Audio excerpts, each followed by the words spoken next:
మొదటి మాట ఏమిటి? క్షమాపణ. రెండో మాట వాగ్దానం క్షమించాడు దేవుడు మొదటి మాటలో. రెండో మాటలో మనకి వాగ్దానం చేశాడు. మూడో మాట మనం చూసుకున్నట్లయితే మొదటి యోహాను 19వ అధ్యాయము 26వ వచనము 27వ వచనం చదువుకుందాం. యేసు తన తల్లియు తాను ప్రేమించిన శిష్యులను దగ్గర నిల్చున్నదో చూచి, అమ్మ, ఇదిగో నీ కుమారుడు అని తన తల్లితో చెప్పాను. తరువాత శిష్యుని చూచి, ఇదిగో నీ తల్లి అని చెప్పాను. ఆ గడియ నుండి ఆ శిష్యుడు ఆమెను తన ఇంట చేర్చుకొనెను. ఇక్కడ చూసినట్లయితే మనము మూడో మాటలో మనకు ఏమి చూస్తున్నామంటే బాధ్యతను చూస్తున్నాం.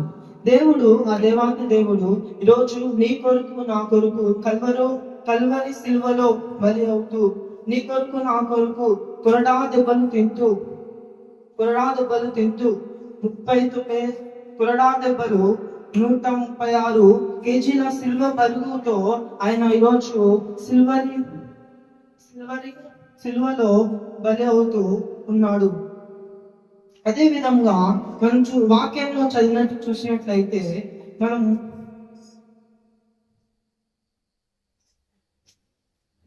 యేసుక్రీస్తు తన బాధ్యతను నెరవేరుస్తున్నాడు. యేసు ఒక కుమారునిగా తన తల్లి గురించి ఆలోచిస్తున్నాడు. ఈరోజు మనమైతే ఒక్కరము కూడా తండ్రుల గురించి ఆలోచించడం లేదు. మన బాధ్యత ఏదో మనకు తెలియటం లేదు. ఈరోజు ప్రియమైన దేవుని పెట్టారా, ఇక్కడ మనం చూసినట్లయితే యేసు ఒక కుమారునిగా తన బాధ్యత ఏదైతే ఉందో తన బాధ్యతను నెరవేరుస్తున్నాడు. ఏమని? అమ్మ, ఇదిగో నీ కుమారుడు. యేసుక్రీస్తు ఆకాశానికి భూమికి మధ్యలో వేలాడుతూ సిల్వలో మధ్యలో ఆకాశానికి భూమికి మధ్యలో తన కింద ఉన్నటువంటి తన తల్లిని చూస్తూ, అమ్మ, ఇదిగో నీ కుమారుడు అని తన తల్లికి ధైర్యం ఇస్తున్నాడు. తర్వాత తన శిష్యుని చూస్తున్నాడు. తన శిష్యుని చూసి, ఇదిగో నీ తల్లి అని చెప్పాను. తర్వాత తన శిష్యునికి, ఇదిగో నీ తల్లి అని చెప్పాను. ఇక్కడ యేసుక్రీస్తు తన బాధ్యతను నెరవేరుస్తున్నాడు. ఈరోజు మన బాధ్యతను నెరవేర్చగలుగుతున్నామా లేదా అనేది ఒకసారి మనమే ప్రశ్న వేసుకోవాలి. మనము ఒక తల్లి బాధ్యత ఉందా? మనకి ఒక అధిపతినిగా బాధ్యత ఉందా? ఒక తండ్రిగా బాధ్యత మనకుందా? కుమారునిగా అక్క బాధ్యత నీకుందా? ఏ బాధ్యత, అన్న బాధ్యత నీకుందా? ఏ బాధ్యత ఉందో అది మనము తెలుసుకోవాలి ప్రియమైన దేవుని బిడ్డలారా. అయితే సంఘములో కూడా మనకి కొన్ని బాధ్యతలు ఉన్నాయి. సంఘంలో కూడా కొన్ని పద్ధతులు ఉన్నాయి. సంఘంలో మన బాధ్యతను నెరవేరుస్తున్నామా లేదా అనేది మనం తెలుసుకోవాలి. రోజు సంఘంలో మనకు బాధ్యత ఉంది. ఎంత మనకు బాధ్యత ఉంది? 10 గంటల కంటే 11 గంటలకు రావడం మన బాధ్యత. ఆడ ఒక పని ఉందంటే ఆ పని చేయకుండా వాళ్ళు చేసుకుంటారులే అని ఉండడము మన బాధ్యత కదా. ఇక్కడ మనం చూసినట్లయితే మన బాధ్యత ఏదంటే సంఘంలో కానీ కుటుంబంలో కానీ ఎక్కడైనా సరే మన బాధ్యత ఏదైతే ఉందో ఆ బాధ్యతను మనము నెరవేర్చాలి. ఈరోజు కష్టపడే పని ఉందా మందిరంలో, ఆ పని నువ్వు చేయాలి, అది నీ బాధ్యత. రోజు వంట చేసే పని ఉందా నీది వంట చేయాలి. ఈరోజు ఎవరైనా కుటుంబానికి సహాయం చేయాలి, లేకపోతే ఎవరైనా మందిరంలో ఏదైనా అక్కడైనా ప్రేయర్ ఉంటుందంటే త్వరగా వచ్చి ఆ పనులను మనం చేయాలి. అది మన బాధ్యతగా ఈరోజు మనం తెలుసుకోవాలి. అది మన బాధ్యత. ఈరోజు చాలా మంది మేము చూస్తుంటే ఇక్కడ అస్సలు ఒక టైం అంటే ఒక టైంకి వస్తున్నారు, ఒక టైం అంటే ఒక టైంకి వస్తున్నారు. ఎక్కడైనా ప్రేయర్ అంటే చాలా మంది రారు. సంఘానికి ప్రత్యేకంగా ప్రతి ఒక్కరు సంఘం అంతా ఆహ్వానిస్తారు, కానీ సంఘం అంతా రాదు. కానీ కొంతమంది అక్కడికి వెళ్తున్నాం. అక్కడ కొంతమంది మాత్రమే దేవుని నామాన్ని మహిమపరుస్తున్నాం. కానీ అలాగ ఉండకూడదు. దేవుని నామాన్ని బాధ్యతగా మనము నెరవేర్చాలి. మన బాధ్యతలు మనం నెరవేర్చాలి. అదే మనకు బాధ్యత ఉంటే మందిరంలో ఈ వారం మీ కుటుంబం చేయాలి, ఈ వారం మీ కుటుంబం చేయాలని పరిచర్యలో అంటారా? ఎందుకు మీ పేర్లు చెప్తారు? బాధ్యత లేదు కాబట్టి. మనకి బాధ్యత లేదు కాబట్టి సంఘంలో ప్రత్యేకంగా ఈ వారం మీ కుటుంబం చేయాలి, ఈ వారం మీ కుటుంబం చేయాలి, ఈ వారం పరిచయంలో మీరు వాడబడాలి అని చెబుతున్నారు. కానీ మన బాధ్యతలు మందిరంలో ఏమైతే ఉన్నాయో వాటిని మనం తెలుసుకోవాలి. మనకే పరిచర్య, కసు దొబ్బే పరిచర్యనా, బండలు తుడిసే పరిచర్యనా, అది కూడా చిన్న పరిచర్యనే. ఈరోజు చిన్న పిల్లలు ఉంటారు, చిన్న పిల్లలు చేతిలో పక్కన అక్కడ చెట్లు అంటారు చక్కగా పెట్టాలి, చిన్న పరిచర్య. దేవునికి కావలసినటువంటిది ఏంటి అంటే పరిచర్య చేయడం, మన బాధ్యతను నెరవేర్చడం. మనము అదే విధంగా నిర్గమాకాండము 20వ అధ్యాయము 12వ వచనం చూసినట్లయితే, నీ దేవుడైన యెహోవా నీకు అనుగ్రహించు దేశములో నీవు దీర్ఘాయుష్మంతుడగునట్లు నీ తండ్రిని నీ తల్లిని సన్మానించుము. ఈరోజు ఎంతమంది తల్లిదండ్రులను సన్మానిస్తున్నారు చెప్పండి? ఈరోజు ఎంతమంది తల్లిదండ్రులను సన్మానిస్తున్నారు? ఎంతమంది వృద్ధాశ్రమాలు వేస్తున్నారు? ఎంతమంది అనాథాశ్రమాలు వేస్తున్నారు? అది మీ బాధ్యతనా? కాదు. మన బాధ్యత ఏంటి అంటే, ఒక తల్లిగా ఉంటే ఆ రోజు నీ బాధ్యత ఏంటి? వేకునే లేచి నీ పిల్లల కొరకు, నీ కుటుంబం కొరకు ప్రార్థన చేస్తున్నావా? ఈరోజు వేకునే లేచి ప్రార్థన చేస్తారా? ఒక్కరన్నా ప్రతి రోజు ఒక్కరైనా నీ కుటుంబం కొరకు నీ బాధ్యతగా ఒక తల్లిగా నీవు ప్రార్థన చేస్తున్నావా? నీ పిల్లల కొరకు ఒక తండ్రిగా నీ యొక్క కుటుంబంలో ఉన్నటువంటి పరిస్థితులను ఎరుగుతున్నావా? తాగుకుంటూ నీ కుటుంబాన్ని బాధ్యతలను దూరపరుస్తున్నావా? ఒకసారి మనమే తెలుసుకోవాలి. కుటుంబాన్ని పట్టించుకోకుండా, కుటుంబాన్ని ఎటువంటి లేకుండా మనము ఉండకూడదు. కుటుంబంలో ఏం కలిగి ఉండాలి? బాధ్యత కలిగి ఉండాలి. సంఘంలో ఏం కలిగి ఉండాలి? బాధ్యత కలిగి ఉండాలి. అప్పుడు దేవుడు మనల్ని ఆశీర్వదిస్తాడు. యేసుక్రీస్తు కూడా దేవాది దేవుడే తన బాధ్యతను నెరవేరుస్తున్నాడు. యేసు బాధ్యత ఏంటి? తన తల్లిని చూసుకోవడం తన బాధ్యత ఒక కుమారునిగా. ఈరోజు మనము ఆ బాధ్యతను నెరవేర్చలేకపోతున్నాం. ఈరోజు తల్లిగా ఉన్నావా? నీ బాధ్యత నెరవేర్చలేకపోతున్నావు. ఈరోజు తండ్రిగా కుటుంబానికి యజమానునిగా ఉన్నావా? నీ బాధ్యతను నెరవేర్చలేకపోతున్నావు. ఈరోజు దేవుని వాక్యం నీకోసమే. ఈరోజు దేవుని వాక్యము నీకోసమే. ఈ రోజు నుంచి నీ బాధ్యత ఏదైతే ఉందో ఒక్కసారి మీకు మీరే ఆలోచించండి. నా బాధ్యత ఇది. అది ఒక్క రోజున ప్రార్థన చేస్తున్నారా? దేవుడు బాధ్యతగా కలిగి ప్రార్థన చేస్తున్నారా? ఇక్కడ మందిరంలో కొన్ని అవసరతలు ఉన్నాయి, వాటి కొరకు ప్రార్థించాలి, వాటి కొరకు సహాయం చేయాలి అని ఒక్కరికైనా బాధ్యత ఉందా? ఎవ్వరికి లేదు. బాధ్యత ఉంటే ముందుగా రావాలి, ముందుగా వచ్చి బాధ్యతను ఏ బాధ్యత అయితే ఉంటుందో ఆ బాధ్యతను మనము నెరవేర్చాలి. ఏ బాధ్యత అయితే ఉంటుందో ఆ బాధ్యతలో మనము పూనుకోవాలి. మనము రెండవదిగా చూసినట్లయితే యోహాను 19వ అధ్యాయము 27వ వచనము, తర్వాత శిష్యును చూచి ఇదిగో నీ తల్లి అని చెప్పాను. ఆ గడియ నుండి ఆ శిశువు ఆమెను తన ఇంట చేర్చుకునేను. దీన్ని బట్టి మనం ఏం గమనిస్తున్నాము ఈ వాక్యంలో అంటే, ప్రేమైన దేవుని పెట్టారా, యేసుక్రీస్తు తన తల్లిని చూసుకోమని చెబుతున్నాడు శిష్యునికి. కానీ శిష్యుడు ఏమన్నాడా? ఏమనలేదు. వెంటనే ఏం చేస్తాడు? తన ఇంటికి చేర్చుకున్నాడు తన తల్లిని. ఈరోజు దేవుని మాటలకు లోబడలేని స్థితిలో మనం ఉంటున్నాం. కానీ తన శిష్యుడు ఏం చేస్తున్నాడు? యేసు మాటకు లోబడుతున్నాడు. దేవుని మాటకు లోబడి వెంటనే తన తల్లిని తన ఇంటికి చేర్చుకున్నాడు. కానీ మనము లోబడకుంటున్నాం. దేవుని మాటలన్నా దేవుని పరీక్షలన్నా అస్సలు లోబడటం లేదు. దేవునిలో భయం లేదు, భక్తి లేదు మనకందరికి. కాబట్టి మొదటిగా దేవునికి లోబడాలి. ఏం కావాలి? దేవునికి లోబడాలి. ఆ యేసుక్రీస్తు ఒక్క మాట ఇప్పుడు నేటి రోజున చూస్తే ఎవరైనా సరే వాళ్ళు కానీ ఎవరైనా లేని వాళ్ళు దగ్గరకు వచ్చి వాళ్ళకి ఏమైనా అడిగితే వాళ్ళకే ఇవ్వలేనంత స్థితిలో అడిగిన తెలిసిన వాళ్ళు కానీ బంధుమిత్రులు కానీ సొంత వాళ్ళే సహాయం చేయలేని స్థితిలో మనం ఉన్నాం. కానీ ఉన్నప్పటికీ మనం చేయలేము. మన మనసు ఇక్కడ దేవుని మాటలు ఏమని సెలవిస్తున్నాయంటే, మనం ఏం చేయాలి? ప్రతి ఒక్కరిని ప్రేమించాలి, లోబడాలి. ఇలాగా. కానీ శిష్యుడు మాత్రము ఎంత ఉన్నప్పటికీ తన పరిస్థితి ఏందో తెలియదు. అయినప్పటికీ అతడు ఏం చేశాడు? తన కుటుంబంలో చేర్చుకున్నాడు యేసు తల్లిని. అలాగ మనము మన బాధ్యతలు ఏందో తెలుసుకోవాలి. అదే విధంగా లూకా 18వ అధ్యాయము 14వ వచనము, అక్కడ ఏముంటుందంటే, తన్ను తాను హెచ్చించుకొని వాడు తగ్గింపబడుననియు, తన్ను తాను తగ్గించుకొని వాడు హెచ్చించబడుననియు చెప్పాను.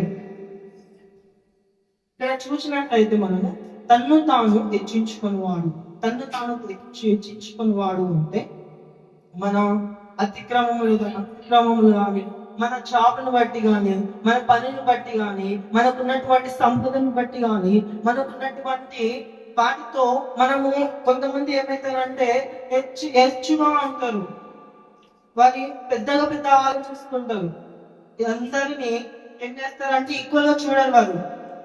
అలా ఉంటారు కొంతమంది. సో వారికి దేవుని వాక్యం ఏమని చెబుతుంది అంటే, తన్ను తాను హెచ్చించుకొని వాడు తగ్గింపబడును. మనం ఎప్పుడైతే తగ్గించబడుతామో, దేవుని మంత్రంలో తగ్గింపబడి ఉంటామో, అప్పుడు దేవుని వాక్యం ఏమని సెలవిస్తుంది? తన్ను తాను తగ్గించుకొని వాడు హెచ్చింపబడునని చెప్పాను. దేవుని మాటలు సెలవిస్తున్నాయి. తర్వాత యాకోబు 4వ అధ్యాయము 7వ వచనం, కాబట్టి దేవునికి లోబడి ఉండుడి, అపవాదిని ఎదురించుడి, అప్పుడు వాడు నీ యొద్ద నుండి పారిపోవును. అపవాది అనగా సాతాను. ఇక్కడ దేవుని మాటలు ఏమని సెలవిస్తున్నాయంటే, దేవునికి ఎందుకు లోబడాలి అనేది కొంతమందికి ప్రశ్న ఉంటుంది. ఆ ప్రశ్నని ఈ రోజు నేను క్లారిఫై చేయాలనుకుంటున్నాను. ఆ ప్రశ్న ఏంటంటే, దేవునికి ఇంతగా మేము ప్రార్థన చేస్తున్నాం, దేవునికి ఇంతగా మేము లోబడుతున్నాం, దేవునికి ఇంతగా మేము వాడబడుతున్నాము, ప్రతి వారం మందిరంలో వెళ్తున్నాం, ప్రతి వారం మందిరంలో ఏదో సహాయం చేస్తున్నాం, ప్రతి వారం మందిరంలో ప్రతిరోజు ప్రార్థన చేసుకుంటాం, కానీ దేవుడు మాకు ఏం సహాయం చేయడం లేదు. ఎందుకు దేవునికి లోబడాలి? ఎవరికైనా వచ్చిన ప్రశ్న? ఎవరికి రాదు మనకి. ఎందుకు ప్రార్థన చేయాలి? దేవునికి ఎందుకు లోబడాలి అంటే, అపవాదిని ఎదురించడానికి మనము దేవునికి లోబడాలి. ఎందుకు లోబడాలి? అపవాదిని ఎదురించడానికి దేవునికి లోబడాలి.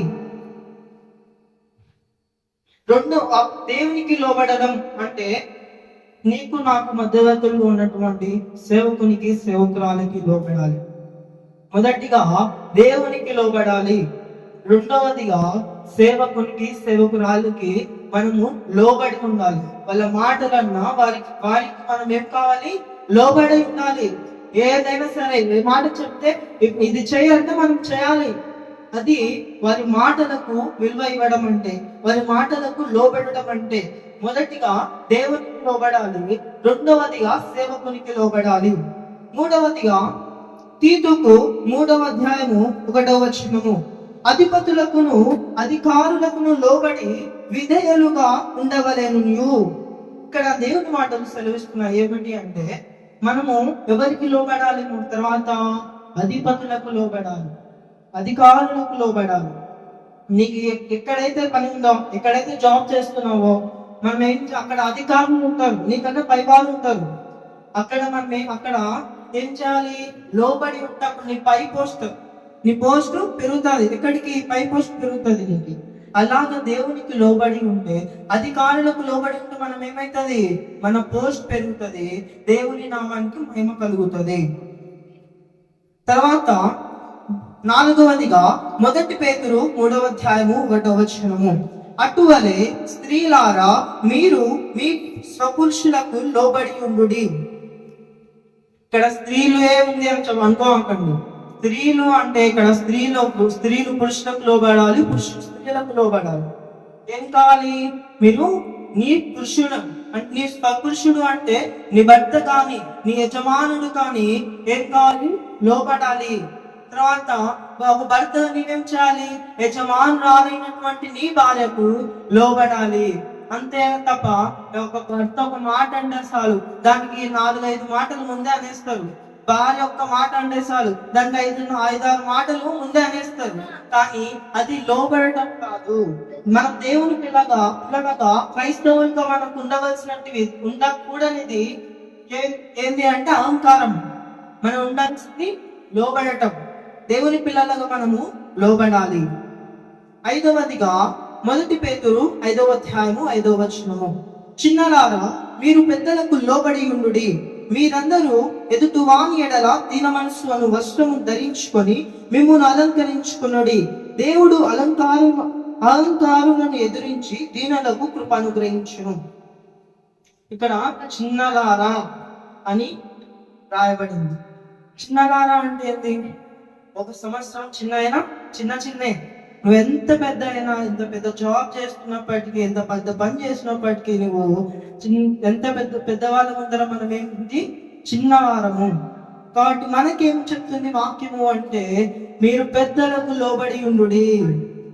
మనము పెద్దలకి ఎలా లోబడాలి అంటే దీన మనస్సుతో, దీనత్వముతో మనం ఏం కావాలి? పెద్దలకు లోబడాలి. పెద్దలకు మనము లోబడితే అప్పుడు దేవుడు మనల్ని ఏం చేస్తాడు? అహంకారులను ఎదిరించి దీనులకు కృపను ప్రేస్తాడు. అప్పుడు అహంకారులను మనకి ఎవరైతే లేస్తున్నారో, మనకు విరోధంగా లేస్తున్నటువంటి ప్రతి వారిని దేవుడు ఏం చేస్తాడంటే అణచి వేస్తాడు. నీకు ఏ రోగము సమీపించకుండా, ఏ అపవాది దరి చేరకుండా నీకు ఆయన సన్నిధిని తోడుగా ఉంచుతాడు. అదే విధంగా మనము మొదటిగా ఎవరికి లోబడాలి? దేవునికి లోబడాలి. 2వదిగా సేవకురాలికి లోబడాలి. 3వదిగా మనం ఎవరికి లోబడాలి? తల్లిదండ్రులకు లోబడాలి. తర్వాత మనము ఇంకా ఎవరికి లోబడాలి? మనము అధికారులకు లోబడాలి. భర్త స్త్రీకి లోబడాలి, భార్య పురుషునికి లోబడాలి. మనము అలాగే లోబడాలి. పిల్లలు ఎవరికి లోబడాలి? పెద్దలకు లోబడాలి.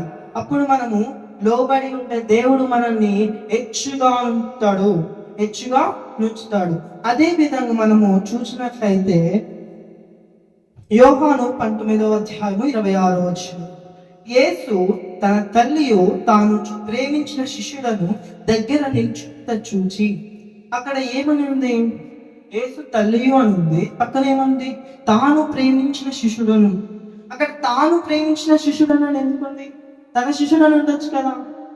ఎందుకుందంటే నేను చెప్తా వినండి. ఇక్కడ తాను ప్రేమించిన శిష్యువు అని ఎందుకుంది అంటే, యేసుక్రీస్తుకి 12 మంది శిష్యులు. ఎంతమంది? 12 మంది శిష్యులు. తర్వాత యేసుక్రీస్తు అనేకులను స్వస్థపరిచి, అనేకులకు దేవుని మాటలు చెప్పి, అనేకులను మార్చిన వారు ఎందరో ఉన్నారు. కానీ ఎంతమంది స్వస్థపరిచిన వారు పోయినారు, దేవుడు స్వార్థ చేసిన వారు పోయినారు, అందరు వెళ్ళారు. 12 మంది శిష్యులు కూడా వెళ్ళారు, ఒక్కరు మాత్రమే మిగిలినారు. అది ఎవరు అంటే యోహాను, తాను ప్రేమించిన శిష్యుడు. యేసుక్రీస్తు ప్రేమించిన శిష్యుడు. అక్కడ మనం ఏం చూడొచ్చు అంటే నమ్మకం చూడొచ్చు. ఎన్ని శ్రమలు వచ్చినప్పటికీ, ఎన్ని ఇబ్బందులు వచ్చినప్పటికీ, సువార్తలో ఎన్ని ఇబ్బందులు వస్తాయో మీకు తెలిసే ఉంటది అనుకుంటా. తెలియకపోతే చెప్తా వినండి. మొదటిగా మనకేమైతే తెలుసా? సేవకులకి మనకు తెలిసే ఉంటది ఎన్ని ఇబ్బందులు వస్తున్నాయో, ఎన్ని బాధలు వస్తున్నాయో సంఘంలో కానీ, ఎన్ని అవమానాలను తట్టుకోవడం ఎవరి తరం కాదు. అవమానాలను ఎదిరించాలి. తర్వాత వారికి ఏముంటదో తెలుసా? ఆత్మల భారం ఉంటది. ఆత్మల భారము, ఆత్మలో ఆవేదన ఉంటది. తర్వాత ఒత్తిడి ఉంటది వారికి. వారు కేవలం సంఘమే కాదు వారికి ఉండేది, కుటుంబం కూడా ఉంటుంది వారికి. సో ఒక సేవకునిగా తనకి కుటుంబం ఉంటుంది, సంఘం ఉంటుంది, 2 బ్యాలెన్స్ చేయాలి. కానీ ఏ ఫైనాన్షియల్ పరంగా సహాయం చేసేవారు లేరు. తర్వాత తిరుగుబాట్లు అంటే మనం చూసినట్లయితే ఎంతో మంది విరోధంగా లేస్తుంటారు. ఎటువంటి తప్పు చేయకపోయినా మందిరంలోనే తప్పు జరిగింది, మందిరంలోనే పాపం జరుగుతుంది అని ఎంతో మంది ఏం చేస్తూ ఉంటారు? తిరుగుబాటులు అంటే వారికి ఒత్తిడి చేస్తూ ఉంటారు. తర్వాత నమ్మక ద్రోహం. ఈరోజు నేను చెప్పేదే ఈ అంశం ఏమంటే నమ్మక ద్రోహం చేస్తుంటారు సేవకులకి. అసలు ఎంత నమ్మకం పెట్టుకుంటే అంత నమ్మకంని ఒక్కటేసారిగా తీసేస్తారు అనమాట. తర్వాత నిందలు ఉంటాయి, అవమానాలు ఉంటాయి, పోటీ మాటలు ఉంటాయి. ఆ సంఘానికి ఎందుకు పోవాలని అందరం అంటుంటారు. ఆ సంఘంలో ఏముంది మీకు? ఆ సంఘంలో ఏముంది? ఏం చేస్తున్నారు? అది ఇది అది డామ్ డూమ్ డిష్ అని ఎన్నో చెప్తుంటారు. కానీ మనము ఏ సేవకురాలి గుణగణాలు తెలుసుకోవాలి. మనము వాళ్ళ యొక్క సేవా పరిచర్య తెలుసుకోవాలి. మేము ఇన్ని రోజులు సేవా పరిచర్యలో మేము కూడా స్టార్టింగ్ లో నేను కూడా అనేక సంఘాలు తిరిగాను. నేను కూడా సంఘాలకు వెళ్ళాను, వేరే వేరే సంఘాలకు వెళ్ళాను. కానీ ఈ సంఘంలో నేను స్థిరపడ్డాను. ఎందుకు స్థిరపడ్డాను అంటే ఇక్కడ ఏ పరిచర్య ఉంది అంటే నమ్మకమైన పరిచర్య ఉంది, పరిశుభ్రత కలిగిన పరిచర్య ఉంది. ఎటువంటి మోసాలు లేవు, ఎటువంటి అబద్ధాలు లేవు. ఒకటి విధంగా ఇంకొకరి గారు ఒక విధంగా ఉండేది కాదు. ఇక్కడ ఏముందంటే పరిశుద్ధత ఉంది. ఇక్కడ ప్రార్థన జరుగుతుంది అంటే ఇక్కడ ప్రతి ఒక్కరి కొరకు ఇక్కడ ప్రార్థించబడుతుంది. ప్రతిరోజు చేరి ప్రార్థిస్తున్నారు. ఇక్కడ ఎందుకు? ఆత్మల భారం కలిగి ఉంది. ఏమని ఉంది? ఆత్మల భారం కలిగి ఉంది. మనము ఒక సేవకునికి సహాయం చేయాలి. ఆర్థికంగా కానీ ఫైనాన్షియల్ పరంగా మనం ఏదైతే సరే సేవకునికి మనం సహాయం చేయాలి. సేవకునికి మనము లోబడాలి. సేవకునితో నమ్మకంగా ఉండాలి. సేవకుని పట్ల ఏం కలిగి ఉండాలి? నమ్మకము కలిగి ఉండాలి. తర్వాత మనం చూసినట్లయితే సామెతలు 28వ అధ్యాయం 20వ వచనం, నమ్మకమైన వానికి దీవెనలు మెండుగా కురియును. ఏమంటాయి? దీవెనలు మెండుగా కలుగుతాయి. ఎవరైతే నమ్మకంగా ఉంటారో వారికి దీవెనలు మెండుగా ఉంటాయి. ప్రతిసారి పాశ్రంకులు జానకు వచ్చినానికి ఒక మాట చెప్పేవారంట. ఏమిటి అంటే దేవుడు మనల్ని నమ్మాలి, మనము దేవుని నమ్మడం కాదు. ఆ మాట మందిరంలో పరిచయం నేర్పించబడుతుంది అని చెప్తున్నాం కదా. అలా అది విధంగా పరిచయం నేర్పించే సమయంలో చాలా ప్రతిసారి మాకు ఈ మాట చెప్పేవారు. ఏమిటి అంటే దేవుడు మనల్ని నమ్మాలి, మనం దేవుని నమ్మడం కాదు.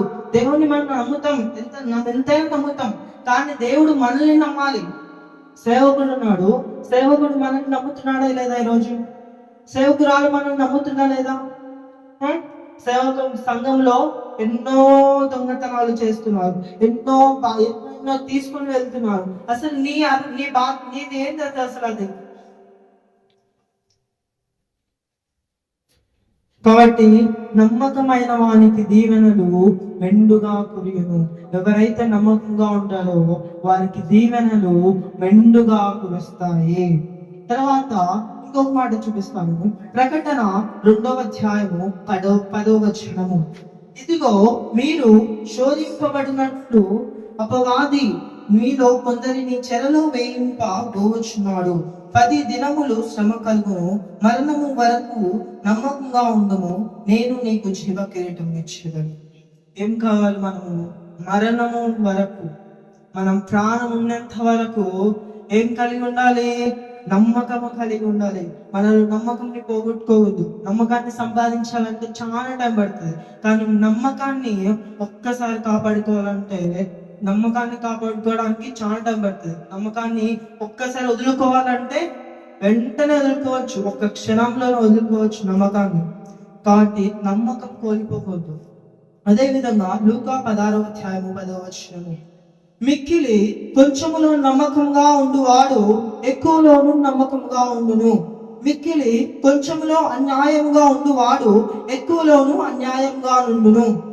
ఇక్కడ చూసినట్లయితే కొంచెంలో నమ్మకంగా నువ్వు సంఘంలో కానీ, కుటుంబంలో కానీ, నువ్వు చేసే పని దగ్గర కానీ, ఎక్కడైనా సరే కొంచెంలో నమ్మకంగా ఉన్నావు అనుకో, నీ నమ్మకత్వాన్ని చూసి, నీ యొక్క బాధ్యతను నువ్వు లోబడి తత్వాన్ని చూసి ఏమైతుంది అంటే దేవుడు ఎక్కువ అనుగ్రహిస్తాడు, దేవుడు ఆశీర్వదిస్తాడు. దేవుడు ఒక్కసారి ఆశీర్వదిస్తే ఆయన ఆశీర్వాదాలు ఆపడము ఎవరి తరము కాదు.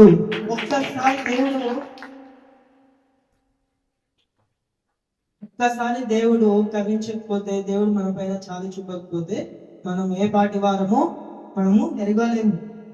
అదే విధంగా చివరిగా మీకు ఒక్క మాట చెబుతాను. మత్తయి 21వ అధ్యాయము 22వ వచనము, మరియు మీరు ప్రార్థన చేయనప్పుడు వేటిని అడుగుదురో అవి నమ్మిన ఎడల మీరు వాటినన్నిటిని పొందుదురని వారితో చెప్పాను.